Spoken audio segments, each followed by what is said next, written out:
ദൈവത്തെ ദർശിച്ചവരാണ് വിശുദ്ധർ.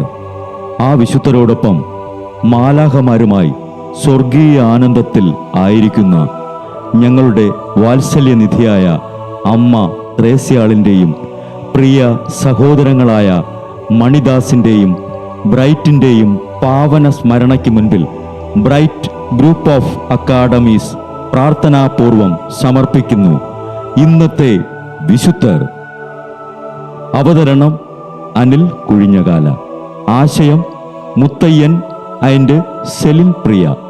സംവിധാനം സ്റ്റെനി ആൻഡ് സ്റ്റെനിച്ച്. ഇന്നേ ദിവസം തിരുസഭ മാതൃകയായി നൽകിയ വിശുദ്ധരെ അനുകരിച്ച് പ്രാർത്ഥനയോടെ ആ പാത പിന്തുടരുന്ന നിങ്ങൾക്കേവർക്കും കർത്താവിൻ്റെ തിരുമുഖം ദർശിക്കാൻ കഴിയട്ടെ എന്ന പ്രാർത്ഥനയോടെ ഞാൻ നിങ്ങളുടെ സ്വന്തം ജസ്റ്റിൻ. ഇന്ന് ജനുവരി 7 പെനിഫോർട്ടിലെ വിശുദ്ധ റൈമണ്ടിന്റെ തിരുനാൾ. സ്പാനിഷുകാരനായ റൈമണ്ട് ബൊളഞ്ഞോ സർവകലാശാലയിൽ നിന്നും ഡോക്ടറേറ്റ് നേടിയ ശേഷം ഡൊമിനിക്കൻ സഭയിൽ ചേർന്നു.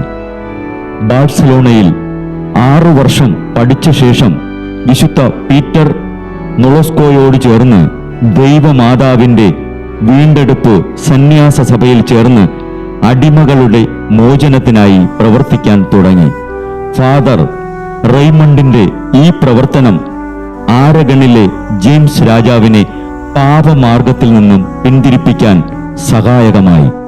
1230 ഫാദർ റൈമണ്ടിനെ 9-ാം ഗ്രിഗോറിയോസ് മാർപ്പാപ്പയുടെ കുമ്പസാരക്കാരനും ഗ്രാൻഡ് പെനിറ്റൻഷ്യറിയുടെ നിയോഗിക്കപ്പെട്ടു. അന്നുവരെ നിലവിലുണ്ടായിരുന്ന സഭാ നിയമങ്ങൾ ഡെക്രേറ്റൽസ് എന്ന പേരിൽ ഫാദർ റൈമണ്ട് സമാഹരിച്ചു. 60-ാമത്തെ വയസ്സിൽ താരഗോണ ആർച്ച് ബിഷപ്പായി നിയമിതനായ റൈമണ്ട് 2 വർഷം സ്ഥാനമാനങ്ങൾ ഇഷ്ടപ്പെടാതെ കഴിഞ്ഞു. പിന്നീട് സ്ഥാനം ഒഴിഞ്ഞ് 63-ാമത്തെ വയസ്സിൽ ഫാദർ റൈമണ്ട് ഡൊമിനിക്കൻ സഭയുടെ മാസ്റ്റർ ജനറലായി തിരഞ്ഞെടുക്കപ്പെട്ട ശേഷം എല്ലാ ഡൊമിനിക്കൻ സഭകളും കാൽനടയായി സന്ദർശിച്ചു.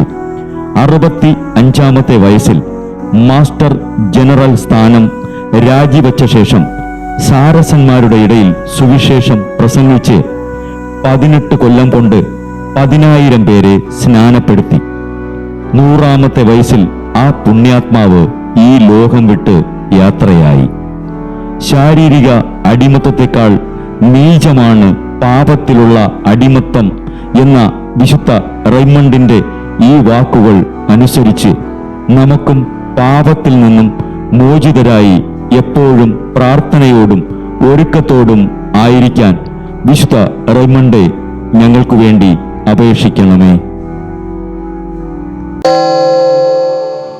ബ്രൈറ്റ് കുടുംബത്തിൽ നിന്നും കർത്താവ് തൻ്റെ മുന്തിരിത്തോപ്പിലേക്ക് വിളിച്ച് പൗരോഹിത്യം നൽകി അനുഗ്രഹിച്ച റവറൻ ഫാദർ ബിൽ ബ്രൈറ്റും സന്യാസത്തിലേക്ക് വിളിച്ച് അനുഗ്രഹിച്ച് മണവാട്ടിയാക്കിയ സിസ്റ്റർ മരിയ ജോസും വിശുദ്ധരെ അനുകരിച്ച് ഇവിടെ ഈ ഭൂമിയിൽ ആത്മാക്കളെ നേടാനായി ഇരുൾ വീണ താഴ്വരയിലൂടെ നടക്കുമ്പോഴും പൈശാചിക ശക്തികൾ വിടാതെ പിന്തുടർന്ന് പീഡിപ്പിക്കുമ്പോഴും മരണം നിഴലായി കൂടെ നടക്കുമ്പോഴും ദിവ്യകാരുണ്യം എപ്പോഴും ആത്മാവിന് കരുത്തേകും പോലെ തിരുവചനമെന്നും പാതയിൽ വിളക്കായി ജ്വലിച്ച് ആ ജ്വാലയിൽ അനേകായിരം ആത്മാക്കളെ നേടിയെടുക്കാൻ സകല വിശുദ്ധരെ, മാലാഖമാരെ ഇവർക്കു വേണ്ടി എപ്പോഴും കർത്താവിനോട് മാധ്യസ്ഥം വഹിച്ച് പ്രാർത്ഥിക്കണമേ. അനുദിന വിശുദ്ധർ നടന്ന വഴിയെ നടക്കുന്ന ഇവർക്ക് പിന്നാലെ കൽപ്പനകൾ പാലിച്ച് കരുത്തോടെ നടക്കുന്ന ഞങ്ങളും ഞങ്ങളുടെ പ്രിയപ്പെട്ടവർക്ക് അരികിലെത്തി നിത്യസൗഭാഗ്യം പങ്കിടാൻ അനുഗ്രഹമരുളണമെന്ന് കർത്താവേ അങ്ങയോട് ഞങ്ങൾ പ്രാർത്ഥിക്കുന്നു.